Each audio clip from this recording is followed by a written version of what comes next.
दोस्तों क्या हुआ जब एक चल रहे आध्यात्मिक डिबेट के दौरान इस लड़की ने तांत्रिक से यह सवाल किया कि हम चाहे जितने भी भक्ति कर ले फिर भी हमारे दुख समाप्त क्यों नहीं होते। लड़की ने बताया कि वह मां काली की बहुत भक्ति करती थी और कई तांत्रिकों से झाड़ फूंक भी करवाई, लेकिन फिर भी उसके भाई की बीमारी ठीक नहीं हो पाई और अंततः बीमारी के कारण उसकी मृत्यु हो गई। अब दोस्तों इस डिबेट में 4 मेहमान मौजूद हैं, एक ज्योतिषी, एक तांत्रिक, एक डॉक्टर और संत रामपाल जी महाराज के शिष्य। तो आइए देखते हैं कि आखिरकार तांत्रिक ने इस लड़की के सवाल का क्या जवाब दिया। मैं इनसे ये पूछना चाहती हूँ, अगर माँ काली सब कुछ कर सकती है तो मेरे भाई थे वो बहुत बीमार थे, हमने उनको तांत्रिकों के पास भी दिखाया, डॉक्टर के पास भी दिखाया और पंडितों का कहा भी सारा किया, पर कोई लाभ नहीं हुआ। आखिर में वो चला ही गया। तो फिर काली माँ ने उसको ठीक क्यों नहीं किया? क्यों डॉक्टर साहब नहीं बचा पाए उसको? कर्मों का फल है वो तो भोगना ही पड़ेगा। कर्मों का फल तो सबको ही भोगना पड़ता है। जी जी, कर्मों का फल है, आप कर्म में आ गए। अगर सर आप कर्मों की बात कर रहे हो तो आप क्यों कह रहे हो कि मंदिरों में जाओ, आप चौक पे चढ़ा देना ठीक हो जाएगा, ये कर देना वो ठीक हो जाएगा? मैं नहीं मानता सर, ये तांत्रिक सर बिल्कुल झूठ बोल रहे हैं। कोई कर्मों का फल नहीं है सर ये। यानी घर रहो भक्ति करो। बिल्कुल घर रहो अपना भक्ति करो। ये सीधा ये क्यों नहीं कह देते? पहले तो लोगों को भड़काते हैं, पैसे तारते हैं उन पे से, फिर कह देते हैं कुछ नहीं होता। ऐसे थोड़ा ही होता है सर। अपना ठीक कह रहे हैं, ये बिल्कुल सही कह रहे हैं। हाँ जी बिल्कुल सही कह रहे हैं। देखिए बिल्कुल सही कह रहे हैं तांत्रिक जी। शंभू जी आप खड़ी हैं, क्या कहेंगे? क्यों नहीं कटते जी? पाप कर्म कटते हैं और इसका सबूत भी है। वो तो कह रहे हैं कटते नहीं है। ज्योतिषी पाप कर्म कटते हैं? नहीं कटते। जो कर्म है वो भोगना पड़ता है। हाँ, जब जी ब्रह्मा विष्णु महेश ने जी सृष्टि का निर्माण किया तब एक विधान बनाया जी, और उस विधान को मैं आपको बता देता हूँ कि कैसे बनाया। कर्म प्रधान विश्व करी राखा, जो जस करी सो तो फल चाखा। जो इस संसार में आएंगे उनको अपने पूर्व जन्म के कर्मों के अनुसार ही फल भुगतना पड़ेगा। हाँ। यानी कि जो ये बीमारी है, रोग है, ये पूर्व कर्मों का फल है। बस इसमें कोई संदेह नहीं। जी, क्या कर्म कट सकते हैं? जी मेरे पास है जी, वो मैं आपको दिखाऊंगी। उससे पहले मैं आपको कुछ बताना चाहती हूँ जी। जैसे मेरा बेटा मतलब पंडित से हमने जन्म कुंडली बनवाई थी, तो उसने जन्म कुंडली में बोला था भी जब इसका बेटा 16 साल का हो जाएगा तो इसकी माँ के ऊपर ऐसी ऐसी भयानक बीमारियां आएंगी, उन बीमारियों में ये खत्म भी हो सकती है। तो पंडित जी ने तो बोल दिया और उन्होंने तो काटा नहीं इसको। तो मेरे संत रामपाल जी महाराज ने इन बीमारियों को, मेरे पाप कर्म को काटा और उसका सबूत मैं आपको दिखाना चाहती हूँ। देखिए जी, दिखाइए। ये देख, क्या दिक्कत थी आपको? क्या फोटो दिखा रहे? मेरे को 3 रसोलियाँ थी जी, कमर में भी दिक्कत थी। वैसे तो बीमारियां बहुत ज्यादा थी जी, माइग्रेन भी था, आंखों की भी दिक्कत थी, पर ये रसोली की मैं आपको दिखाना चाहती हूँ। दिखाओ, फोटो दिखाओ जरा, रसोली की दिखाओ। कितनी बड़ी रसोली थी? ये तो बहुत बड़ी रसोली है। पथरी को निकलते देखा होगा। ये रसोली परमात्मा ने मेरी यूरेन के माध्यम से जी, परमात्मा ने संत रामपाल जी महाराज की दया से। तो ये अपने आप में बहुत बड़ा एक चमत्कार है। लेकिन ये बताइए, ये आप इससे पहले आपने डॉक्टरों को दिखाया था? इसकी कोई रिपोर्ट है? आपने चेक कराई जब रसोली निकली? जी, इसकी रिपोर्ट है जी मेरे पास। और जो भी ये चेक करवाई, ये हमने लाल लैब पैथ में करवाई थी। कहीं ये न कहे कोई भी ये झूठ है या वैसे ही बना रखा।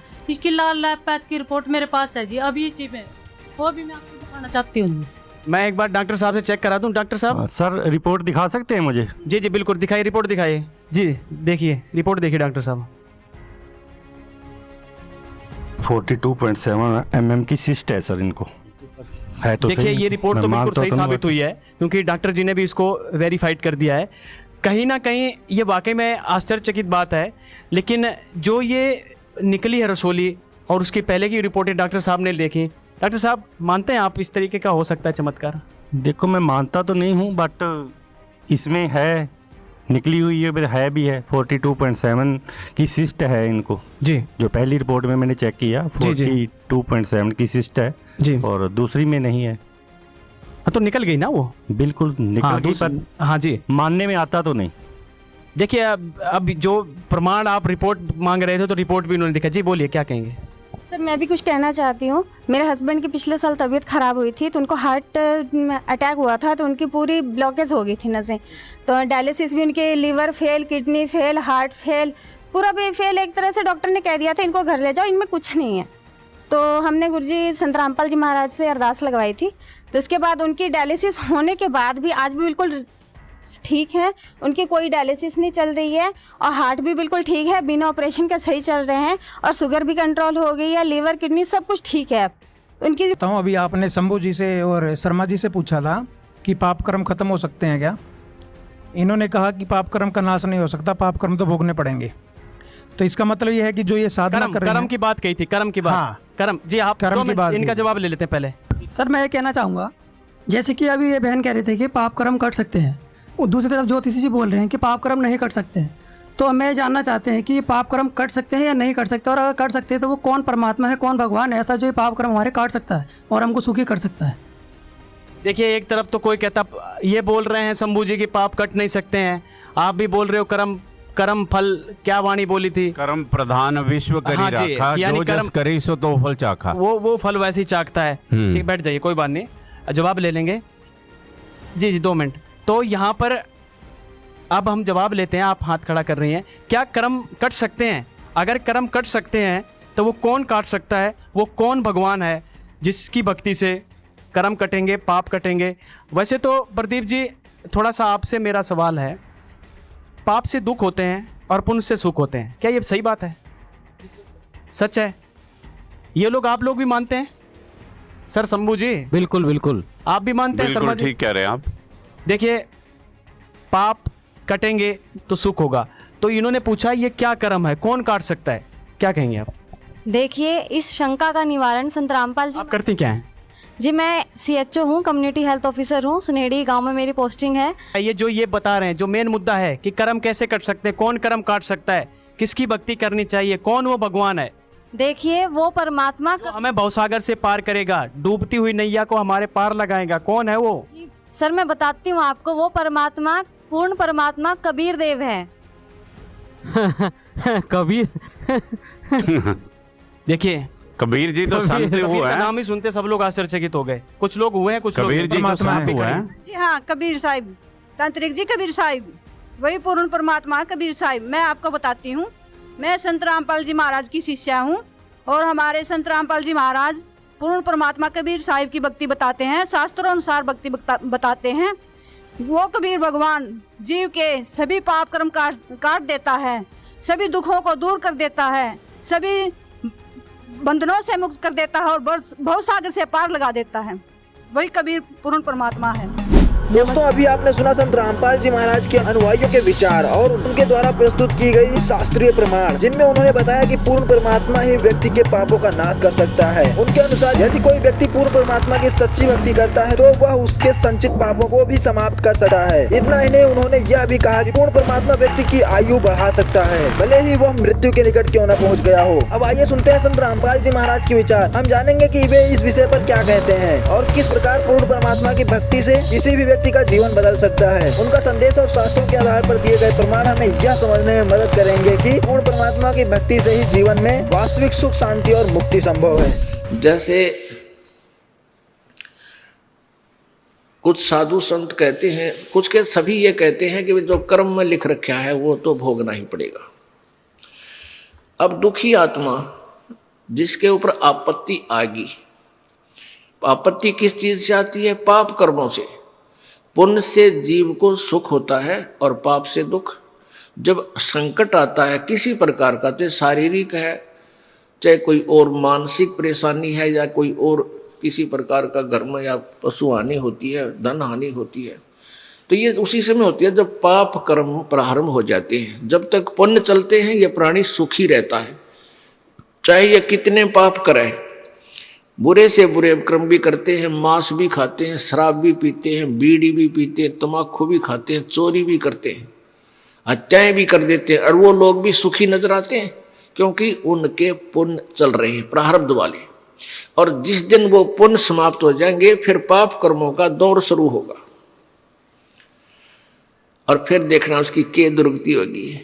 किसी की को अंधा हो जाएगा, किसी का कैंसर हो जाएगी, कीड़े पड़ेंगे, टांग टूट जाएगी, एक फिर परिवार में ऐसे ही कई हानियां हो जाएंगी।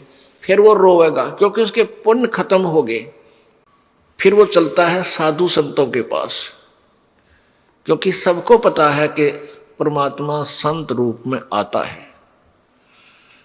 कबीर परमेश्वर अपनी महिमा आप ही बताते हैं कि पर्वत पर्वत में फिरा कारण अपने राम, राम जैसे संत मिले जिन सारे सब काम।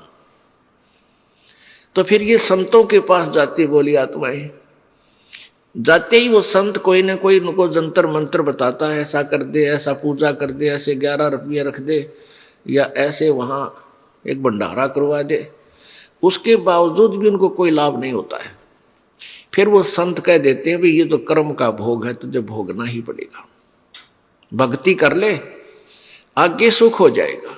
अरे भले आदमी पैर में कांटा लग गया आपके और वो टूट गया, दिखाई नहीं देता, और पीड़ा कांटे के कारण हो रही है। आप जाते हो दूसरे को दिखाते हो कि मेरे पैर में दर्द हो रहा है, उसने देखा साफ करके कि कांटा लग गया है, इस कांटे के कारण पीड़ा है। अब वो व्यक्ति ये कहे कि कांटा तो निकल नहीं सकता, अब जूता पहन ले, आगे कांटा नहीं लगेगा। तो कांटा लगे पैर में जूता पहना नहीं जा सकता, वो तो कांटा निकले फिर वो जूता पहना जा, और फिर वो कभी नहीं निकालेगा उस जूते को कि कहीं फिर कांटा ना लग जाए। ऐसे ही जो दुखी प्राणी है उनके पाप कर्म के कांटे लगे हुए हैं जिनके कारण वो दुखी हैं, और संत नहीं निकाल सकते, उनके पास वो औजार नहीं है। ये कबीर परमेश्वर के पास वो परम शक्ति है कि आपके प्रारब्ध के संकट को भी वो काट सकता है, कर्म पाप कर्म को काट सकते हैं। और यहाँ आने के बाद प्राणी फिर सुखी होते हैं, उनके दुख दूर होते हैं। और फिर उनसे ये दास कहता है कि बीड़ी शराब मांस तम्बाकू जिंदगी में नहीं पीना, ना चोरी करना, ना मिलावट करना, ना ठगी करना, ना किसी की हिंसा करना। तो फिर वो प्राणी बिल्कुल कान पकड़ लेता है, उसको पता है कि मैंने पिछले जुल्म किए थे, आज मेरे साथ क्या क्या हो रहा है, और आगे करूँगा तो मेरे ऊपर वो पहाड़ फिर टूट पड़ेगा वो आपत्तियों का। तो इस डर के मारे वो जूता यानी राम नाम का जूता कभी नहीं निकालेगा, वो कभी अपना नाम खंड नहीं करेगा और भक्ति नहीं छोड़ेगा, फिर डट के भक्ति करेगा।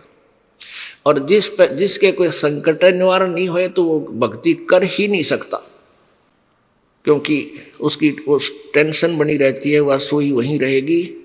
तो टेंशन मिटेगी परमात्मा की कृपा से, आपके संकट दूर होंगे, घर में सुख होगा, आत्मा प्रसन्न होगी, और फिर यह भक्ति करेगी, परमात्मा प्राप्ति करेगी। दोस्तों, जैसा कि आपने देखा, संत रामपाल जी महाराज ने बताया कि यदि हम शास्त्र अनुसार सत भक्ति करें तो हमारे प्रारब्ध के पाप भी कट सकते हैं। आज के समय में केवल संत रामपाल जी महाराज एकमात्र तत्वदर्शी संत हैं जो शास्त्रों के आधारित भक्ति करवा रहे हैं, जिसे करने से व्यक्ति को सांसारिक लाभों के साथ साथ पूर्ण मोक्ष की प्राप्ति भी होती है। यदि आप भी संत रामपाल जी महाराज के इस अद्वितीय ज्ञान के बारे में और अधिक जानना चाहते हैं तो संत रामपाल जी महाराज यूट्यूब चैनल पर जाकर सत्संग देखें, और साथ ही ज्ञान गंगा पुस्तक को संत रामपाल जी महाराज ऐप से निःशुल्क डाउनलोड करके पढ़ें। धन्यवाद।